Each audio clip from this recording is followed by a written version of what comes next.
Today's video dedication is for Whiskey Jack. Mono Black versus Mono Black here, Yawgmoth and the Haunt of Hightower. And not the best hand for us. We can just hope that we manage to get into a swamp. Yeah, we'll just keep our fingers crossed here. We are on the play. If we were on the draw there and we drew into something decent, I'd be half tempted to just pass through the turn, discard its hand size and do the reanimate trick, but obviously you need a few things to go right there.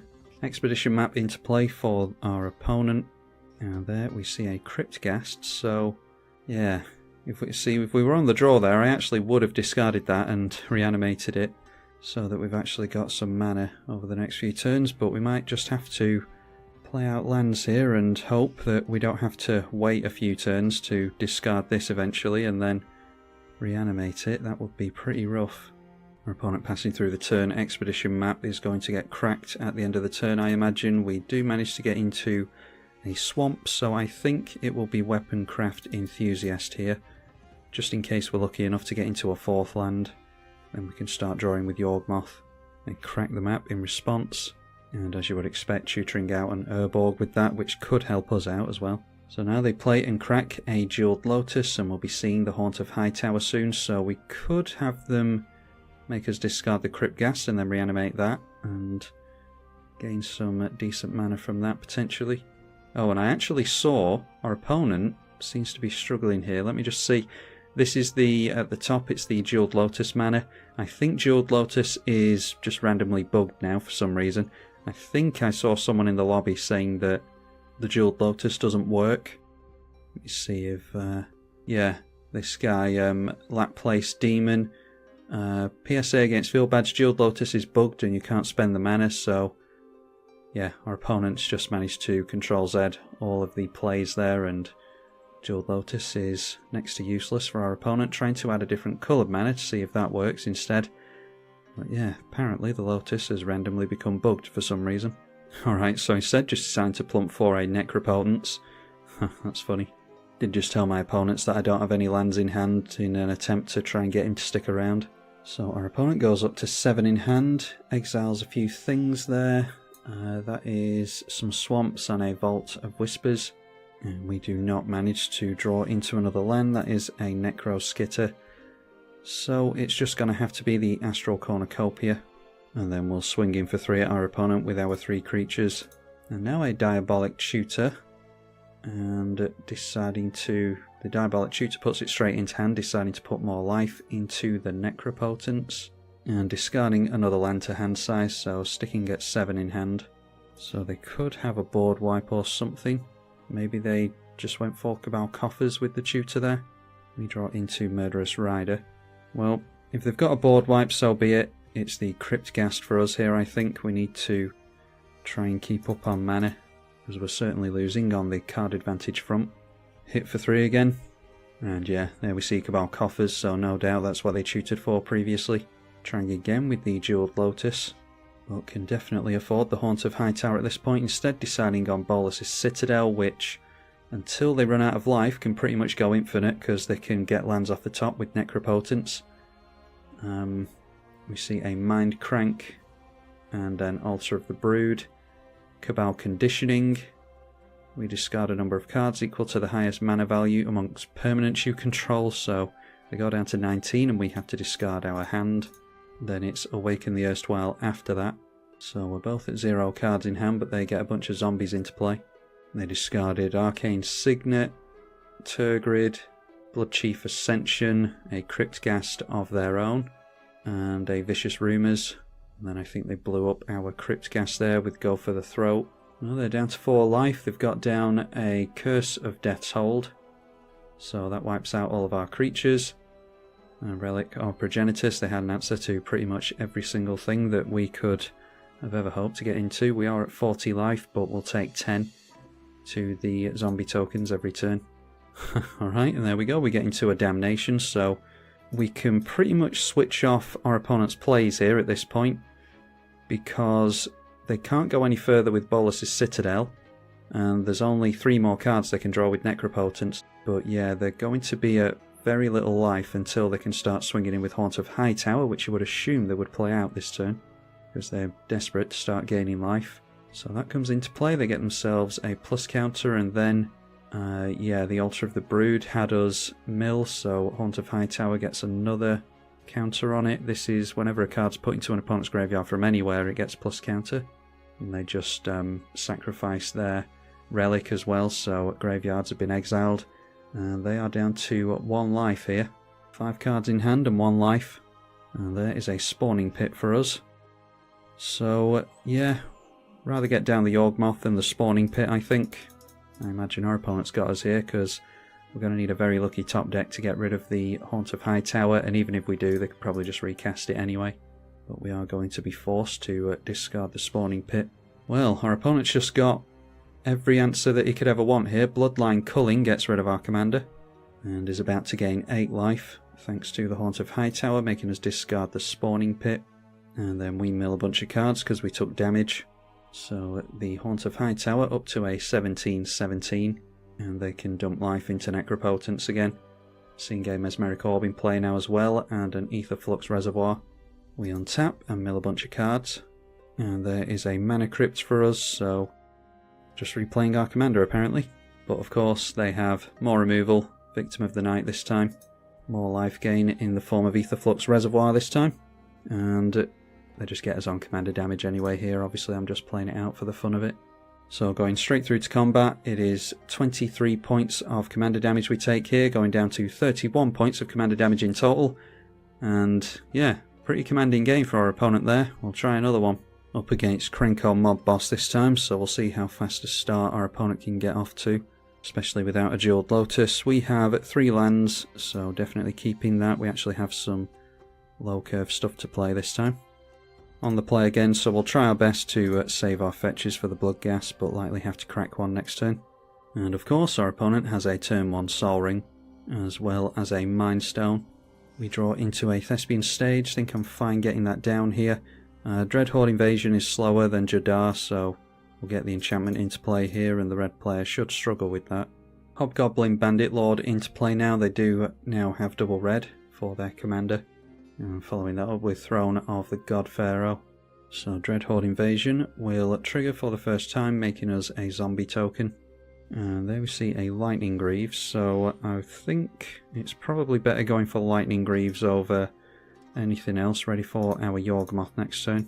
Thrill of Possibility being cast by the red player, and that is a Brightstone Ritual. That was discarded, so 2 fresh cards in hand for that. It's Goblin Matron after that, so likely searching for a means of haste to play their commander into. No, it is instead Muxus Goblin Grandee. A plus counter going on the army token. We do get another land, which I'm not against, so that means Tevesh Sat next turn. Let's go for the Yawgmoth.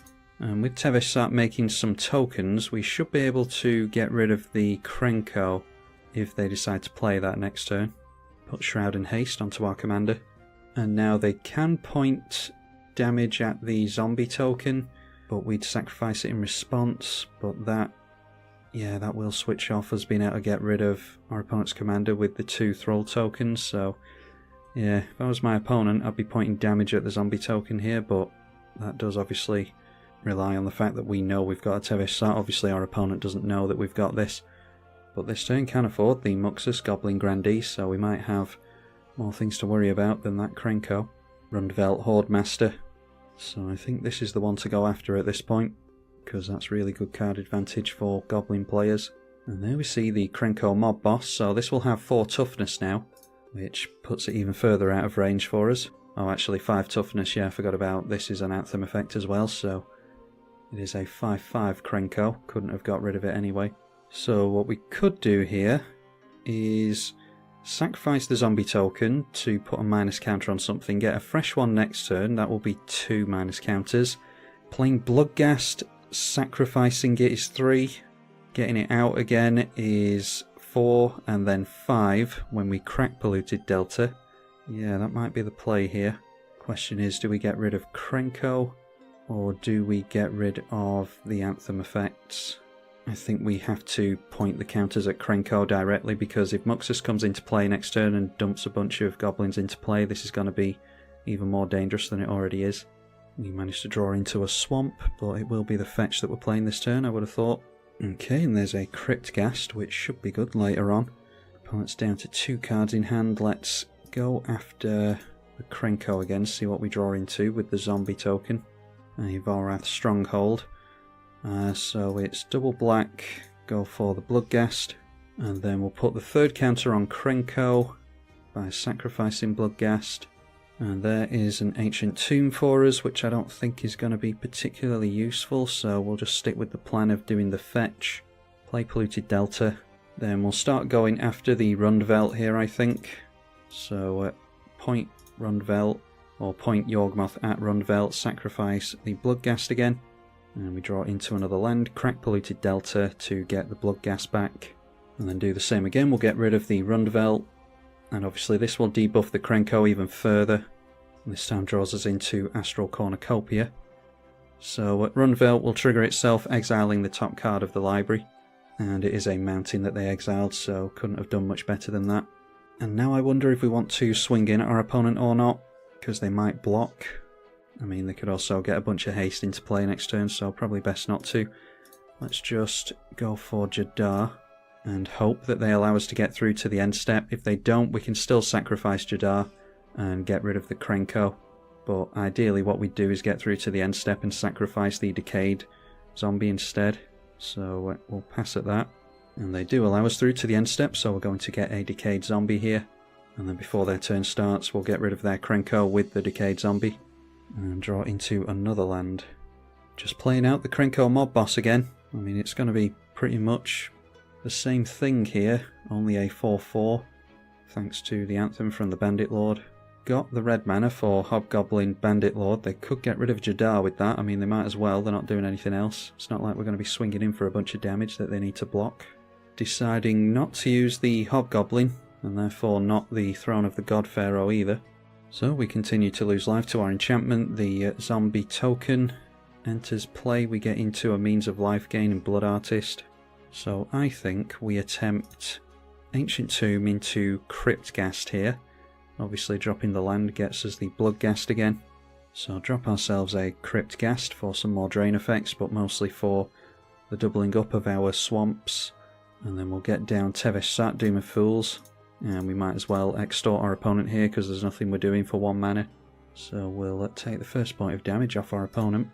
+2 on the Planeswalker makes us a couple of Thrall tokens. So with the 2 Thrall tokens, Bloodghast and the army, that's 4. And then the Decayed Zombie will be able to start going after the Bandit Lord maybe. But we definitely want to see the back of Krenko here. Alright, there's a mana crypt for us, so we might still be able to do something this turn. Yeah, there's another sack outlet in a spawning pit. And a Vamp Tutor as well. Getting some lucky draws here. And Geralf's Messenger. So play the mana crypt. Not going to be able to do any more extorting this turn. And we'll go back down to 7, ending the turn with our spawning pit. So now we're finally seeing Muxus, Goblin Grandee. Don't have much hope for Muxus in a 100 card singleton format, but if you've got 40 plus goblins in your deck, then maybe you can do some damage with it. We'll soon find out. 6 cards entering the reveal zone, and yep, there's a Raid Bombardment, a Goblin Assault, 3 Mountains, and a Heraldic Banner. I mean, props to my opponent for playing it out, but yeah, as good as Muxus can be, it's not for singleton formats, I don't think, unless you're just dumping crap loads of zombies or goblins in your deck. It needs to be like a 50% chance of hitting goblins with this. Alright, so like I said, I appreciate my opponent playing this out. We are in the upkeep, so see if we take a lightning bolt to the mana crypt. We do not. I think I'll go for the Vamp Tutor here. So Vamp Tutor during the upkeep, and yes, might as well extort because we've made 2 mana thanks to the Cryptghast there, and we're not going to use it during the upkeep. And this can be for a Lily at this point, I think.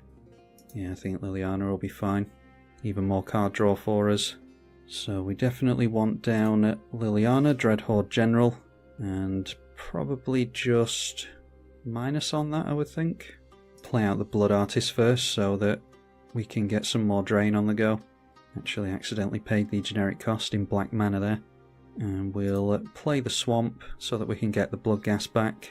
And then it is minus on Liliana. Get rid of the zombie army and the Bloodghast. deciding to keep Muxus in play, giving up on the Hobgoblin, surprisingly. We'll drain our opponent for 4 life and draw 2 cards to the Lily, drawing into a Crucible of Worlds and a Toxic Deluge. Crucible will be good with the fetches and the Bloodghast. Yeah, I mean, whatever, we'll just go for Geralf's Messenger at this point. And we'll say yes to the Extort. I think we could have got down the Astral Cornucopia there, maybe, without extorting. Our opponent loses 2 life to Geralf's Messenger, and then we'll just let that 1 mana go. I think, yeah, we can't really swing in here. So we'll just tick up on Tevis Sat. We'll sacrifice another creature and draw 2. It can be the Geralf's Messenger, which will come back with Undying. Draw 2 cards to the Tevis Sat, drain our opponent with Blood Artist, and draw a card with Lily as well. Undying brings in Geralf's Messenger again, which will shock our opponent. And we draw into Nest of Scarabs, Reliquary Tower, and Liliana, Heretical Healer. Don't mind discarding lands at this point, thanks to the Crucible. Oh, I actually forgot to sacrifice the Decayed Zombie there. We should have done that before going through to the end step, because Jadar would have made another one. A little bit of missed value there. Okay, just playing the Krenko again. Our opponent does seem to be struggling on doing anything else, unfortunately. The Muxus Whiff didn't help. So I'm going to put a minus counter on the Geralf, and we'll sacrifice the Decayed Zombie. That's what I should have done previously. Draw a card to Lily, and drain with Blood Artist. And that obviously switches on Undying with the Geralf's Messenger again. Drew into Sengia Autocrat, and Rite of Bells Unlock. Okay, see Everflowing Chalice this time. I do always forget all the combos that you can do with Yawgmoth, but pretty sure we're fairly close to one with Nest of Scarabs, so we'll get that into play here. Then we'll play ourselves a Liliana as well. We could obviously start proliferating with Yawgmoth here and discarding cards and stuff and getting limit breaks off with our Planeswalkers here, but I don't think that's particularly interesting. We'll plus on the Liliana, make a couple of Thralls with Tevesh Sat. Then we'll sacrifice the Geralf's Messenger to the Spawning Pit. That comes back in with Undying because we remove the plus counter. Liliana draws us, the other Liliana will flip round into a Planeswalker.